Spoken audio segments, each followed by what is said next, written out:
বাবা মার একটা মাত্র মেয়ে ছিলাম, তাও আবার যৌথ পরিবারে, সবাইকার আদরের। বাড়িতে থাকলে খিদে বলে কী জিনিস বুঝতে পারতাম না, কেননা খিদে পাওয়ার আগেই মা খাবারটি সামনে নিয়ে এসে দিত। আমার ঠাকুমাকে বলতে শুনতাম যে পুরুষ মানুষরা যখন আসবে ওরা বাইরের কাজে গেছে, তোমাদের খিদে পেলে তোমরা খেয়ে নেবে।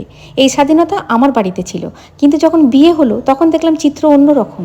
আমার শাশুড়ি মা বলতেন, আগে সব ওদের খাওয়া হোক, তারপরে তোমরা খেতে বসবে। সব ভালো মন্দ খাওয়ার পর যেটা বেঁচে থাকতো সেটা আমরা খেতাম।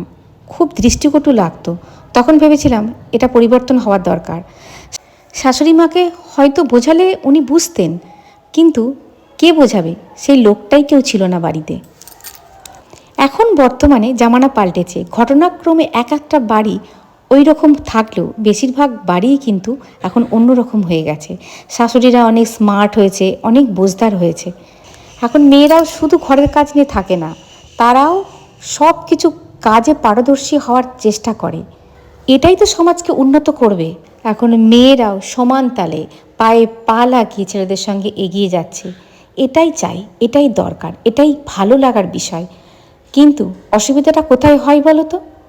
তোমরা হয়তো বলবে, কি স্পষ্ট করে বলতে চাইছো বলো তো শ্রাবণী? আজকে বলছি, ছেলে হয়তো কর্মসূত্রে বাইরে যাবে, সেখানে গিয়ে নিজের কাজ নিজেকে করতে হবে। তার সঙ্গে তার জীবনসঙ্গিনীটিও বেশ রকম কাজে ব্যস্ত থাকে। ঘরের কাজ বাইরের কাজ দুটোই তাকে করতে হয়। তাহলে ছেলেকে যদি একটু আধটু না শেখায়, তখন গিয়ে আর পারবে না। আর শিখতে তো বেশি দিন লাগে না, কিন্তু অভ্যাস একটা এমনই জিনিস, যদি একটু একটু করে অভ্যাস করতে থাকে যে মেয়েদের আলাদা কাজ, ছেলেদের আলাদা কাজ বলে কিছু হয় না। সংসার দুজনেরই দায়িত্ব আছে। সুতরাং সেই মেয়েটি যদি কর্মরত হয়, তোমাকে সাহায্য তাকে করতেই হবে, আর তাকেও তোমাকে সাহায্য করতে হবে। তোমরা হয়তো বলবে যে তোমার ছেলে তো এখনও ছোটো, তুমি এখন থেকে ওইসব চিন্তাভাবনা করছো।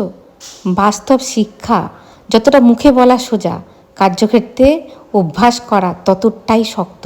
তাই ছেলে মেয়ে নির্বিশেষে সমান তালে সব বিষয়ে তৈরি হোক, তবেই করবে সুখের সংসার আর সুখের জীবন।